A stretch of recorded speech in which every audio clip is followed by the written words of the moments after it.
Welcome back. Let's get the view of labourers on the world right now. The World Congress of UNI Global Union began yesterday. It's currently taking place in Cape Town.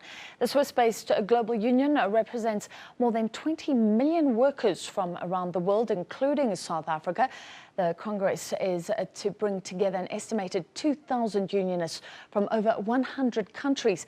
Speakers have already included Rivonia trialist Ahmeda Kathrada, and following the deep ructions in Cosatu, our own trade union federation, all eyes will be on General Secretary Zwelenzima Vavi, scheduled to speak tomorrow. Well, to discuss what this all is all about, we're now joined by Phillip Jennings, who is UNI Global Union General Secretary. He joins us from our Cape Town studio.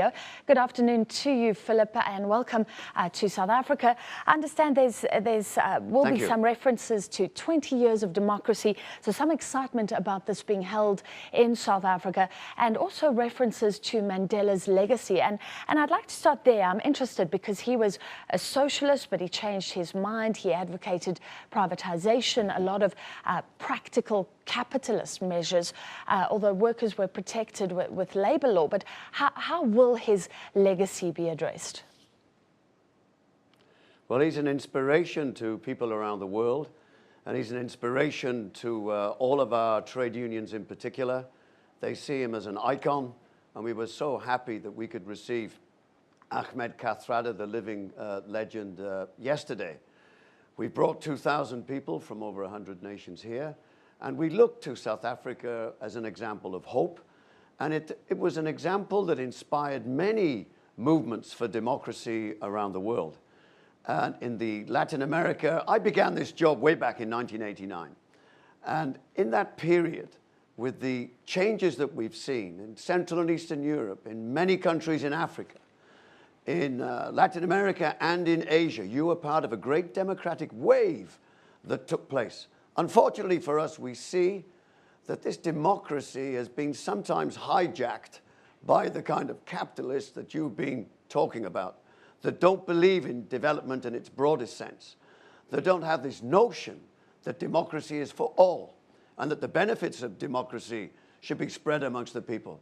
I'm sure if Nelson Mandela was alive today, he would rediscover his middle name of Hochi Tlakla, troublemaker, because we don't like what we see. And we think this push for democracy is not serving the people who sacrificed their lives for it. Phillip, though, talking about trouble, is it somewhat embarrassing that our own trade union federation, Cosatu, has been ripped by factionalism? The biggest union was expelled recently. Is there going to be some honesty and introspection, or will that be ignored in favour of the global agenda? No, I think we are based here in South Africa. We actually have a presence here in Johannesburg. We're very familiar with what is happening. I'm not embarrassed. Trade unions are a democratic movement. We have space for argument. We have space for discussion. The only appeal that I would make is, at the end of the day, why am I in my job? And why are union leaders in their job? They are meant there, in place, to help the broader community and to help working people. And it is my hope, I noticed that the Vice President of the country is taking a close interest in this, that the fact that we can bring 500 unions from around the world, that we can talk with unity and solidarity, speaking lots of different languages and sharing different cultural experiences, at the end of the day, we manage to speak with one voice. And our appeal to our friends in South Africa is to speak with that one voice and to always have in mind why you're in this, why you're in that organization, and what it is you're trying to do. I'm not embarrassed in South Africa. I've seen many union disputes around the world. They're usually resolved. Phillip, a big problem, let's look at what's being addressed. Basically, the way the world works, this huge gap between the high earners and the low earners.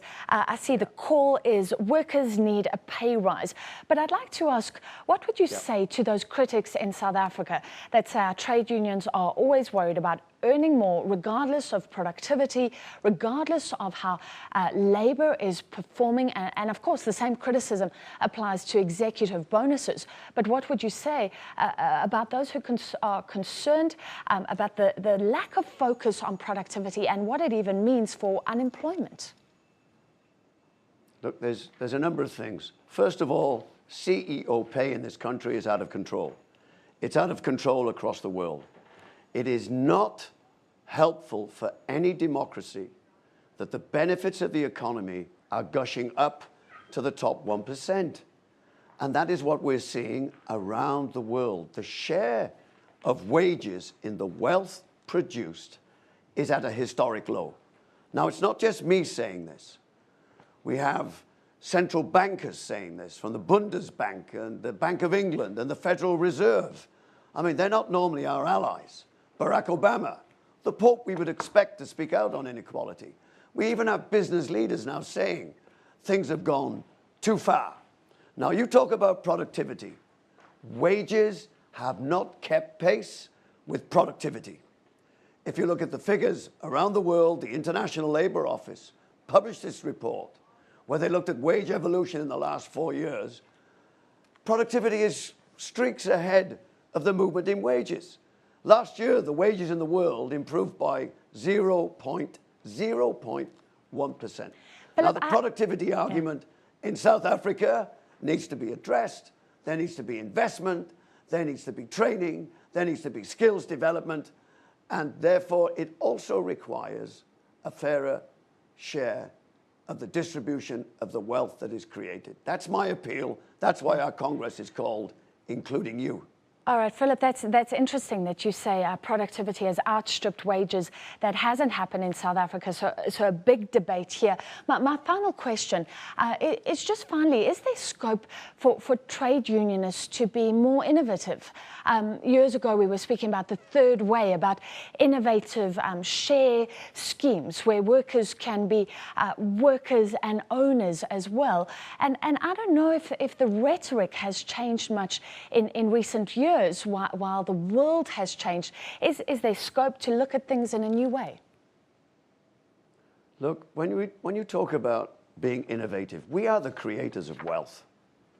We are the people that make the economy's wheels turn. We have a new world economy in place. We go to the G20, as we did 2 weeks ago in Brisbane in Australia, with ideas about how you can improve growth. Who is talking about sustainable development? Who is talking about sustainable financial systems? Who is talking about green jobs and green investment? Who is talking about how we can build economic growth with new public sector investment? You know, we've had a really rough time these last years as working people. We have Philip, I'm going to stop you there. You've made your point beautifully, and I wish we could chat so much further. Philip, I'm going to have to stop you there. We unfortunately have run out of time. That was UNI Global Union General Secretary talking about that very large Congress underway in Cape Town, and we will follow it this week.